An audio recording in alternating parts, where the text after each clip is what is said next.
नमस्कार. आपल्या उजनी धरण अपडेट न्यूज चॅनलमध्ये आपल्या सर्वांचं मनापासून स्वागत. आज 5 जानेवारी 2024. आज सकाळी उजनी धरणाची काय स्थिती आहे, उजनी धरणाच्या कोणत्या योजनेतून किती पाणी कमी केलेलं आहे आणि किती चालू आहे याबाबत आपण माहिती घेणार आहोत.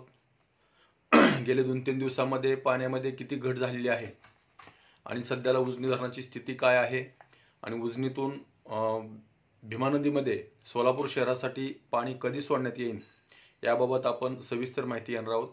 सकाळी 6 वाजता उजनी धरणाची एकूण पाणी पातळी 492.110 मीटर, तर एकूण पाणी साठा हा 2027.20 दशलक्ष घनमीटर अर्थात 71.58 TMC, म्हणजे 92-93 TMC असणारं होतं, म्हणजे जमा झालं होतं पाणी.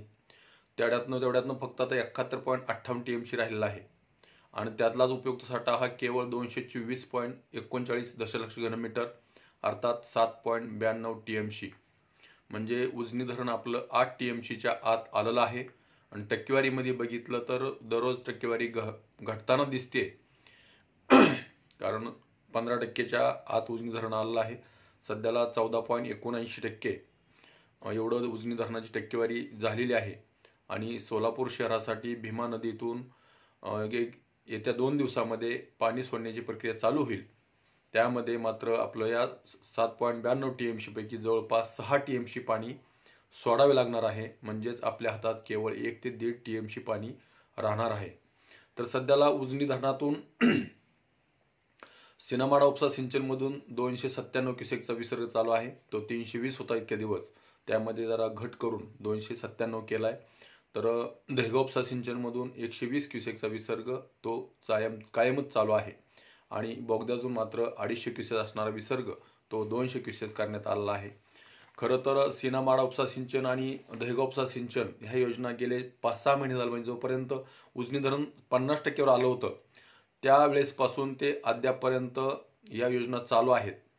आणि अक्षरशः या योजनेतलं पाणी शेतामध्ये जाऊन शेत नापीक होण्याच्या मार्गावर आहेत, म्हणजे जो दलदलीचा क्षेत्र निर्माण झाला आहे. परंतु त्यातून आणि सध्याला कुठलाही पाणी बंद करण्याच्या आणि कोणाच्या डोक्यात नाही.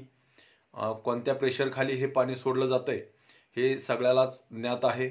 अधिकारी वर्ग सत्ताधारी पुढाऱ्याच्या मर्जीनं सगळं हे उजनी धरणाची वाट लावण्याचं काम करतायत आणि त्याचा फटका मात्र सामान्य शेतकऱ्यांना आपल्या सोलापूर जिल्ह्यातील असेल नगर जिल्ह्यातील असेल किंवा पुणे जिल्ह्यातील असेल, ज्या धरणा आपल्या उजनी धरणाचा ज्या भागाला फायदा होतोय त्या धरणातले परिसरातील शेतकऱ्यांना मात्र याचा फटका नक्कीच बसणार आहे. कारण येणारा काळ हा आपल्याला पाण्यासाठी भटकंती करावा लावणारा काळ असेल. कारण उजनी धरणाचं झालं ढासळलेलं नियोजन, केलेल्या चुका याची शिक्षा मात्र सामान्य शेतकऱ्याला बसल्याशिवाय राहणार नाही. आणि याचा जिल्हा प्रशासनावरही ताण येणार आहे भविष्यात.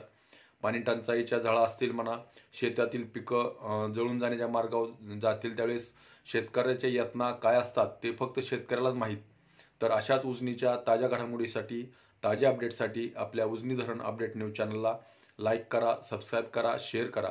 उजनी धरण अपडेट न्यूज चॅनलसाठी बेंबळेहून सिद्धेश्वर शिंदे. धन्यवाद.